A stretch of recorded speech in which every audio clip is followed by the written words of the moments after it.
Halo,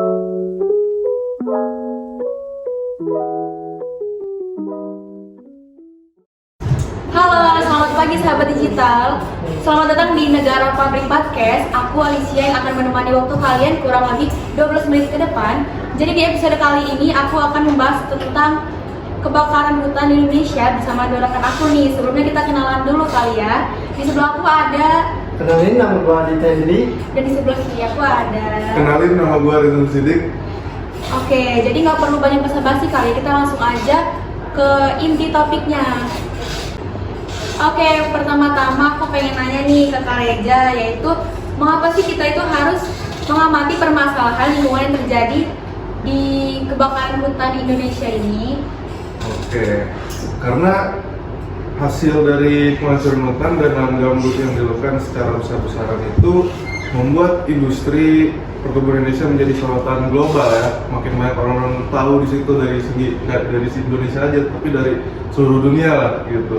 Dan itu aja akibat dari perusahaan tersebut berdampak sangat besar bagi pemanasan global dan lingkungan hidup di sekitarnya, seperti kabut asap dan juga polusi di mana-mana, dan polutan yang dihasilkan bisa membahayakan kesehatan masyarakat sekitar.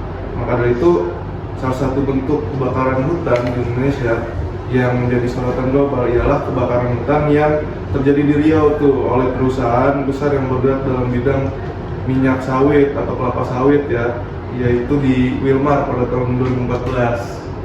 Oke, selanjutnya menurut pendapat Kak Adit nih, aku mau nanya terkait permasalahan di atas, gimana sih perkembangan minyak sawit di Indonesia dan juga kondisi hutan di negara kita ini nih?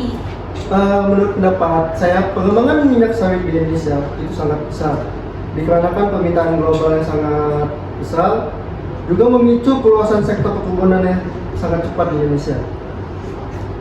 Selama 25 tahun terakhir, produksi minyak sawit di Indonesia telah meningkat hampir 6 kali lipat. Kini Indonesia menjadi produsen minyak sawit terbesar di dunia.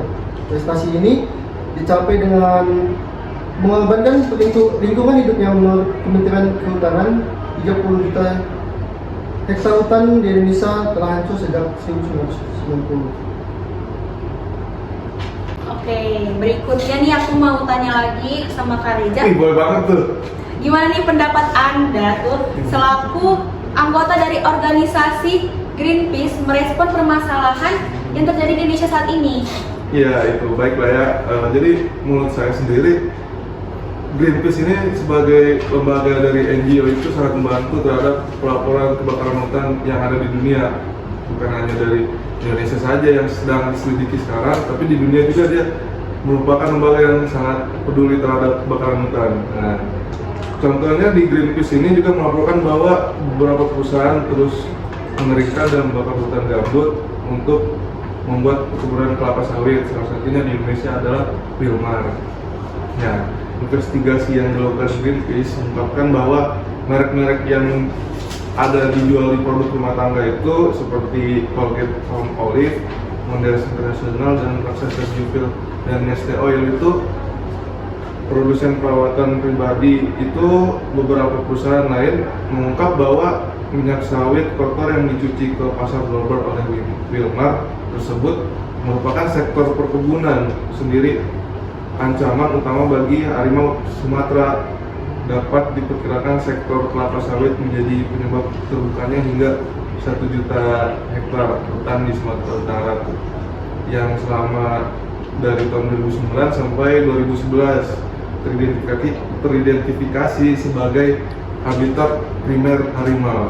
Nah, perdagangan yang dilakukan oleh Wilmar yang berasal dari perusahaan yang kegiatan usahanya itu meliputi pembukaan ilegal ternyata dari situ, menyebabkan kebakaran lahan di lahan gambut, dan Greenpeace juga mendokumentasikan adanya perkebunan kelapa sawit ilegal di dalam kawasan di hutan Sumatera Utara tersebut.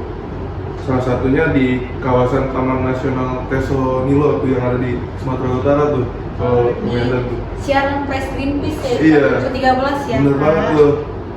Nah di situ hasil panennya tuh teracak semua tuh, kayak pabrik Wilmar, terus bahan baku rantai pasokan minyak sawit yang ada di Indonesia itu rata-rata dimonopoli lah di situ. Nah, perkebunan kelapa sawit juga mendorong kancuran hutan juga tuh di Taman Nasional Tesonilo tuh. Nah itu sih menurut gue. Cukup kali ya. Oke, selanjutnya mengenai permasalahan tentang krisis kebakaran di negara ini, aku mau nanya nih, saran dari Kak Adit, gimana sih cara kita tuh menyadarkan pemerintah untuk bisa menjaga lingkungan hutan di negara ini? Terkait masalah tersebut, saya memiliki beberapa saran untuk pemerintah Indonesia supaya tidak menimbulkan hal buruk bukannya. Salah satunya corporate campaign. Apa tuh Kak Adit kalau boleh tahu? Salah satu upaya untuk menghentikan kerusakan bumi yaitu dengan cara protes. Protes di sini ditujukan untuk beberapa perusahaan yang terindikasi merusak hutan, contohnya Wilmar dan Sinarmas. Wilmar menjadi tokoh yang sangat berperan dalam kerusakan hutan di Indonesia, harus berhenti mencuci minyak sawit, kotor, pasar global. Lalu menuntut merek produk rumah tangga untuk segera membersihkan rantai pasokan mereka. Yang kedua, kampanye dan konservasi lingkungan. Semua perusahaan pasok harus segera menghentikan pembukaan hutan untuk membangun lebih lanjut lahan gambut, membasahi kembali lahan gambut atau menerapkan langkah-langkah pengelolaan air lainnya, mendukung pelatihan pembukaan hutan dan membangun di atas lahan gambut di Indonesia. Mungkin itu saja. Oke, kalau tadi kita udah dengar ya saran dari Kak Adit, dan selanjutnya aku mau dengar juga nih dari Kak Reza. Gimana sih sarannya mengenai krisis kebakaran hutan ini? Oke, kalau menurut gue sendiri sih, yang pertama itu melakukan advokasi dan juga penyadaran terhadap masyarakat tentang pedulinya lingkungan.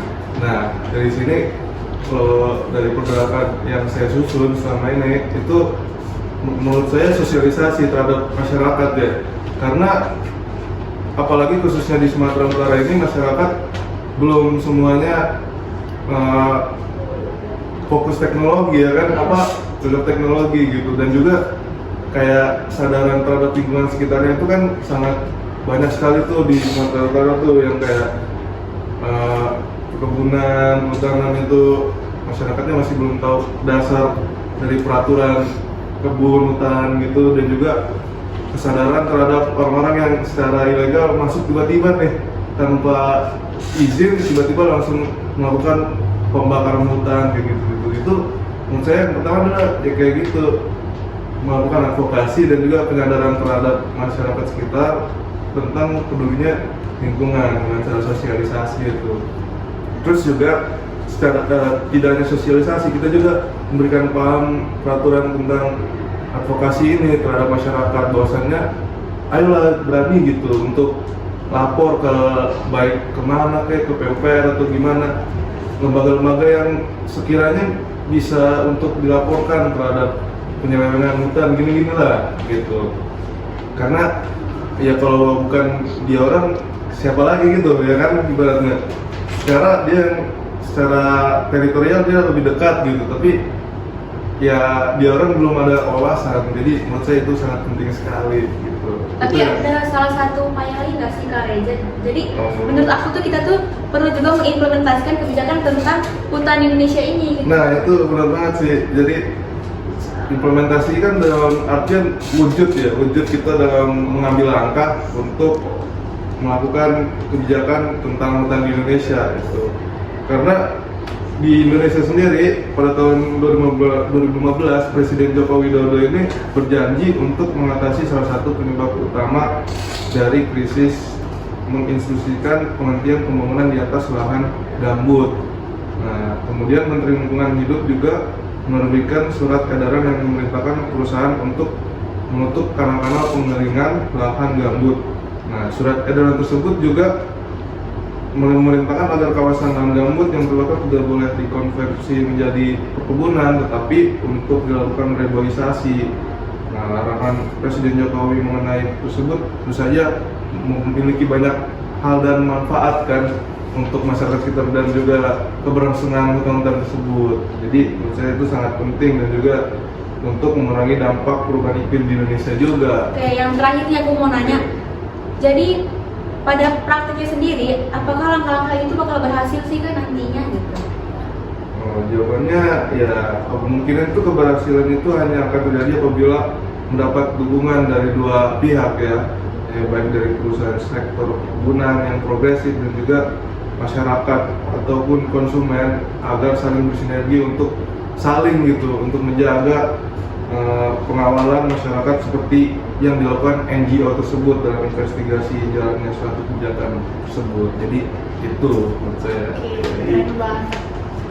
Oke teman-teman, jadi permasalahan ini tuh cukup rumit ya mengenai permasalahan krisis kebakaran hutan di negara tercinta kita ini. Mungkin kita tuh harus lebih menjaga dan melestarikan hutan kita ya agar tidak tercemar oleh apapun hal yang ingin merusaknya gitu. Oke, jadi kita udah sampai nih di ujung akhir diskusi. Makasih untuk teman-teman yang udah mengikuti pembahasan kita dari awal sampai akhir.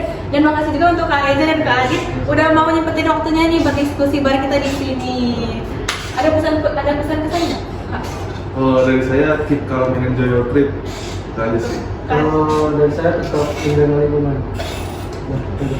Sebelum kita akhiri podcast ini, ada baiknya nih bagi teman-teman yang ada saran, masukan ataupun kritik bisa langsung nyampein di kolom komentar kali ya. Dan bagi kalian yang suka di episode kita kali ini bisa langsung like, comment, dan subscribe channel kita untuk nungguin episode selanjutnya ya kan Kak? Langsung saja. Jadi aku Alicia dan dua rekan aku, Kak Reza dan Kak Adit pamit undur diri dan sampai jumpa.